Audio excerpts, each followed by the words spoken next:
Bem-vindos à nossa aula número 180, item 3 do capítulo 20, capítulo da TASSE. Vocês sempre se lembrarem, né? TASSE, que é a TASSE, Teoria Austríaca dos Ciclos Econômicos, né? Acho que é Austrian Theory of Economic Cycles, TEC, né? Em inglês, se não me falha a memória. Vamos lá. O prêmio compensatório, o que é isso? Ver nota 13 do capítulo 12, nota do tradutor. Ver o prêmio compensatório, a gente já sabe o que é, lembra? Quando tem uma desvalorização da moeda e você precisa colocar um prêmio compensatório, né? Como um componente da taxa bruta de juros de mercado. Prêmio compensatório como um componente de taxa bruta de juros de mercado, como nós estamos fazendo sempre, pegando, obviamente, do PDF, e aí está, página 621. Vocês nem imaginavam que podíamos chegar lá, né? Que parece que é tão distante. A moeda seria neutra se as mudanças no poder aquisitivo da unidade monetária, provocadas por variações dos encaixes, afetassem ao mesmo tempo e na mesma medida os preços de todas as mercadorias e serviços. Com uma moeda neutra, seria concebível uma taxa de juros neutra, desde que não houvesse pagamentos a prazo.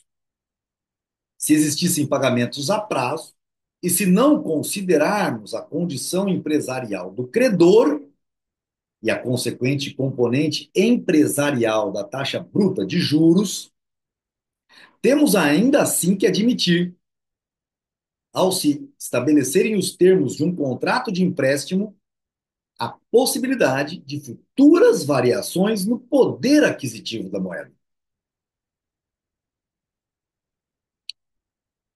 Então, o que ele quer dizer é o seguinte: então, com uma moeda neutra, seria concebível uma taxa de juros desde que não houvesse pagamentos a prazo. Se existem pagamentos a prazo, e se não considerarmos a condição empresarial do credor e a consequente componente empresarial da taxa de juros, taxa bruta de juros, temos ainda assim que admitir, ao estabelecermos os termos de um contrato de empréstimo, a possibilidade de futuras variações no poder aquisitivo da moeda. O principal deveria ser multiplicado principalmente por um número índice que refletisse as mudanças ocorridas, para mais ou para menos, no poder aquisitivo. Com o ajuste do principal, o montante sobre o qual o juro é calculado também mudaria. Sendo assim, a taxa de juro seria neutra. O principal deveria ser multiplicado periodicamente por um número índice que refletisse as mudanças ocorridas, para mais ou para menos, no poder aquisitivo. Aquilo que a gente chamava de correção monetária. Com o ajuste do principal, o montante sobre o qual o juro é calculado também mudaria, correto? Porque você está elevando via um fator índice o principal. Então, o juro calculado também mudaria. Ora, sendo assim, a taxa de juro em si seria neutra, correto? Com uma moeda neutra, a neutralização da taxa de juros também poderia ser obtida com outro tipo de ajuste, sempre que as partes pudessem prever corretamente as futuras mudanças no poder aquisitivo. Assim sendo, elas poderiam estipular uma taxa bruta de juros que contivesse uma provisão para essas mudanças, uma percentagem de acréscimo ou redução da taxa de juro originária. Podemos denominar essa provisão, positiva ou negativa, de prêmio compensatório. No caso de uma deflação pronunciada, o prêmio compensatório negativo poderia não só absorver totalmente a taxa de juro originário, como até mesmo transformar a taxa bruta numa taxa negativa, num montante a ser debitado do credor. Se o prêmio compensatório for corretamente calculado, nem o devedor terão suas posições afetadas por possíveis variações no poder aquisitivo da moeda. A taxa de juros é neutra. Então, suponhamos que o Porsche do cara lá do banqueiro caiu pela metade do preço durante esse último ano, o Porsche de primeira linha, o carro que ele poderia ter comprado no ano passado, que ele abriu mão para comprar no ano seguinte, caiu, porque as coisas estão caindo de preço.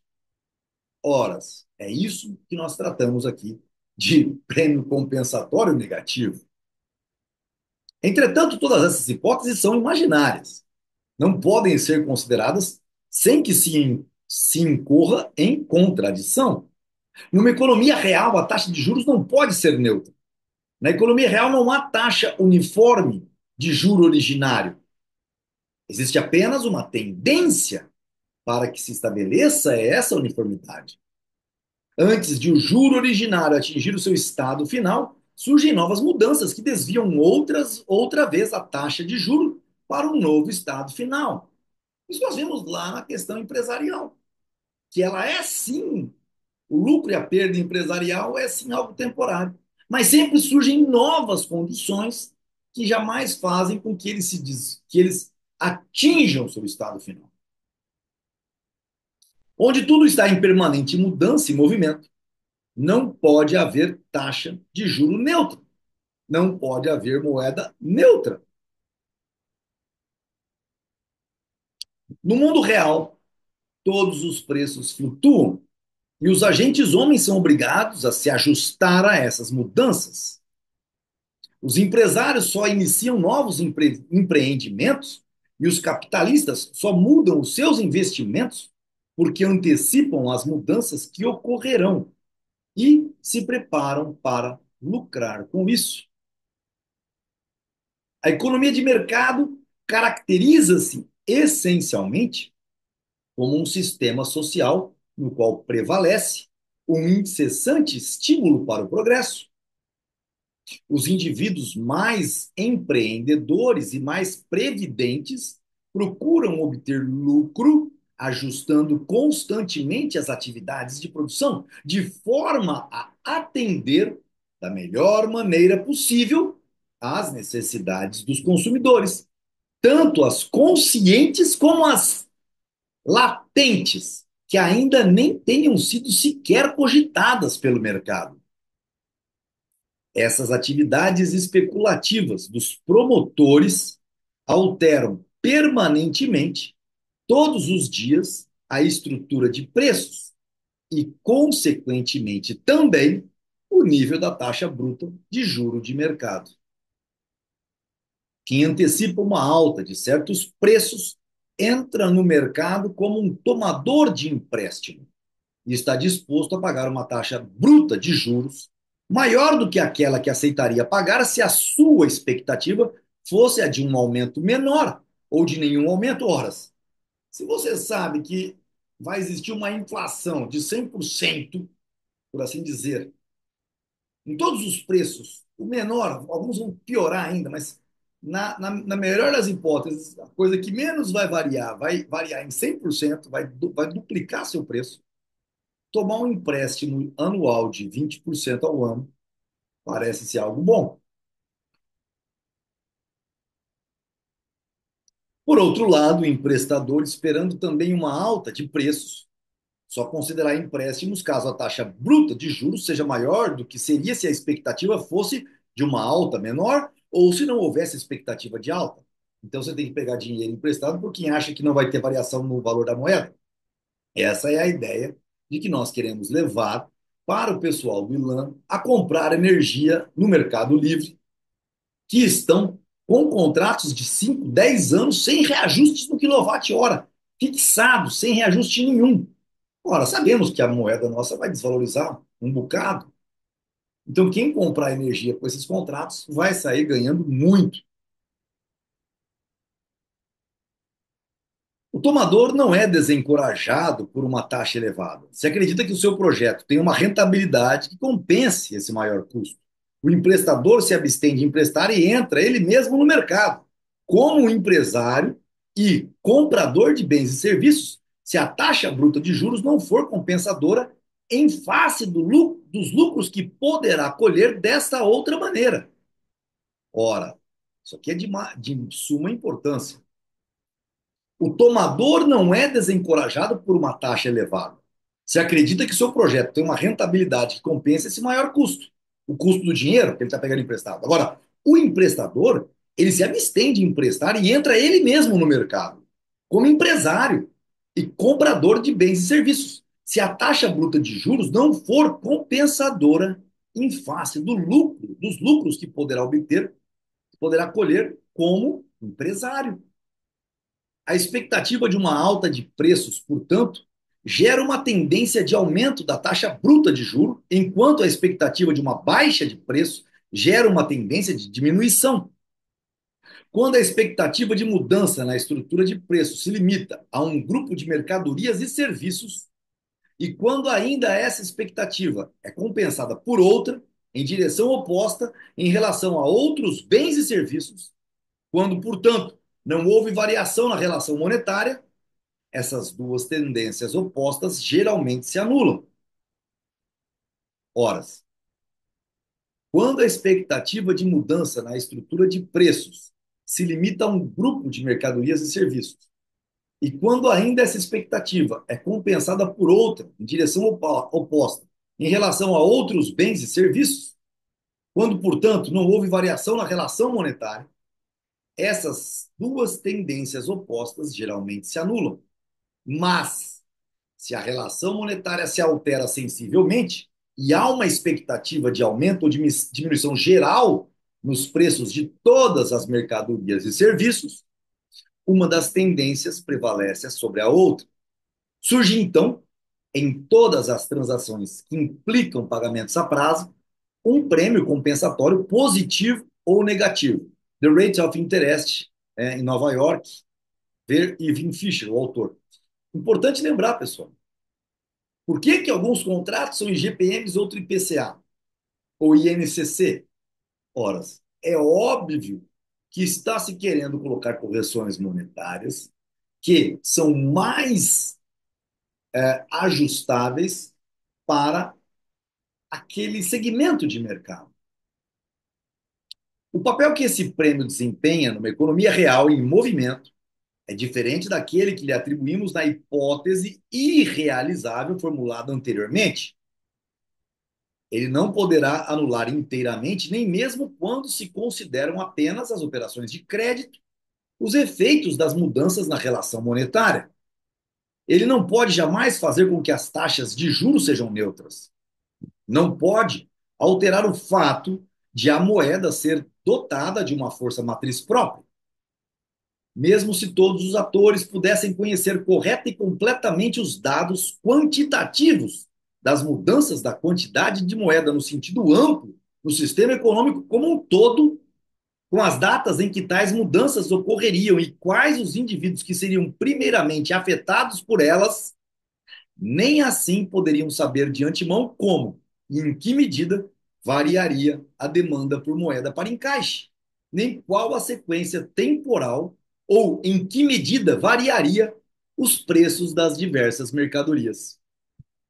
O prêmio compensatório só poderia contrabalançar os efeitos das mudanças nas relações monetárias sobre as operações creditícias se precedesse as mudanças de preços provocadas pela alteração na relação monetária. Teria de ser o resultado de um raciocínio em virtude do qual os atores tentassem conhecer de antemão a data e a intensidade das mudanças de preço em relação a todas as mercadorias e serviços que, direta ou indiretamente, interessassem ao seu próprio bem-estar, a quem está emprestando dinheiro. Entretanto, tal conhecimento é impossível de ser alcançado porque implicaria em poder prever perfeitamente todas as futuras condições e valorações. A existência do prêmio compensatório não significa que possamos conhecer o futuro ou eliminar sua incerteza por meio de uma operação aritmética. Ele é fruto de compreensão, ou seja, de subjetividade nossa, que os promotores têm sobre o futuro e dos seus cálculos baseados nessa compreensão. Vai paulatinamente ganhando corpo na medida que, primeiramente, alguns e depois, sucessivamente, um número cada vez maior de atores toma conhecimento do fato de que o mercado está diante de mudanças na relação monetária provocada por variações nos encaixes e, consequentemente, diante de uma tendência numa determinada direção. Somente quando as pessoas começam a comprar e a vender para se aproveitar dessa tendência é que começa a existir o prêmio compensatório. É necessário que se compreenda que esse prêmio é uma consequência das especulações quanto a previsíveis mudanças na relação monetária, o que provoca o surgimento do prêmio compensatório, no caso de haver expectativa de uma tendência inflacionária, são as primeiras manifestações daquele fenômeno que, mais tarde, quando generalizado, é conhecido por fuga para valores reais e que acaba provocando uma alta de pânico. Nós sabemos que em inglês se chama crack-up boom, e a derrocada do sistema monetário em questão. Como em todos os casos de prognóstico sobre circunstâncias futuras, é possível que os especuladores errem, que o movimento inflacionário ou deflacionário seja interrompido ou diminuído e que os preços resultantes sejam diferentes dos previstos. Ora, é o que ele está dizendo aqui como conclusão. Como em todos os casos de prognósticos sobre circunstâncias futuras, é possível que os especuladores errem, que o movimento inflacionário ou deflacionário seja interrompido ou diminuído e que os preços resultantes sejam diferentes dos previstos. O aumento da propensão para comprar ou vender, que gera o prêmio compensatório, geralmente afeta o primeiro e, em maior grau, o mercado de empréstimos de curto prazo. Sendo assim, o prêmio compensatório atinge inicialmente o mercado de empréstimos de curto prazo e somente mais tarde, em virtude da concatenação que existe em todas as partes do mercado, atinge também o mercado de empréstimos de longo prazo. Entretanto, existem casos em que o prêmio compensatório aparece nos contratos de longo prazo, independentemente do que esteja ocorrendo no mercado de curto prazo. Era esse o caso, especialmente no mercado internacional, na época em que ainda havia um ativo mercado no mercado internacional de capitais. Mas o que ele está dizendo aqui? Quando houve o aumento da taxa de juros, aquela vez lá no mercado brasileiro, por conta do aumento da expansão monetária, da pandemia, o que nós vimos foram os empréstimos de curto prazo subirem rapidamente. Enquanto que demorou-se muito e também aconteceram em menor proporção, relativamente, os juros de empréstimos de longo prazo, por exemplo, dos financiamentos habitacionais. Ocorria ocasionalmente que os emprestadores tinham confiança na evolução em curto prazo de uma moeda estrangeira, nos contratos de curto prazo feitos com base nessa moeda, não havia nenhum ou quase nenhum prêmio compensatório. Mas, como havia menos confiança na evolução da moeda em longo prazo, nos contratos de longo prazo se incluía um prêmio compensatório considerável. Consequentemente, os contratos de longo prazo, feitos com base nessa moeda, estabeleciam uma taxa maior do que a dos contratos do mesmo devedor, feitos com base em ouro ou em outra moeda estrangeira. Vimos uma das razões pelas quais o prêmio compensatório pode, no máximo, atenuar, mas nunca eliminar inteiramente as repercussões das mudanças na relação monetária provocada por variações dos encaixes sobre o conteúdo das transações de crédito. Uma segunda razão será apresentada na próxima sessão. O prêmio compensatório está sempre defasado em relação às mudanças no poder aquisitivo, porque é gerado não pela mudança na quantidade de dinheiro, no sentido amplo, mas pelos necessariamente posteriores efeitos dessas mudanças sobre a estrutura de preços. Somente no estágio final de uma inflação continuada é que essa ordem se altera. O pânico da catástrofe monetária, a alta de pânico, o crack-up boom, não se caracteriza apenas por uma tendência de todos os preços aumentarem acima de qualquer medida, mas também por um aumento igualmente desmensurado do prêmio compensatório positivo. Para um eventual emprestador, nenhuma taxa bruta de juros, por maior que seja, será suficientemente grande para compensar as perdas que provavelmente ocorrerão em decorrência da queda do poder aquisitivo da unidade monetária. Ele se absterá de emprestar e preferirá comprar bens reais para si mesmo. O mercado de crédito fica completamente paralisado. É o que aconteceu na Argentina nesses últimos anos. E assim encerramos esse item 3 que trata do assunto o prêmio compensatório como um componente da taxa bruta de juros de mercado.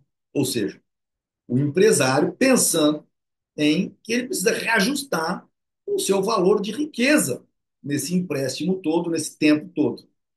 Perfeito, pessoal? E assim vamos para o mercado de crédito. Item 4, como vocês viram aí, o qual também é um item não tão grande antes da gente chegar no item bruto desse capítulo, que é o item 6. Tá certo? Até a próxima aula, pessoal.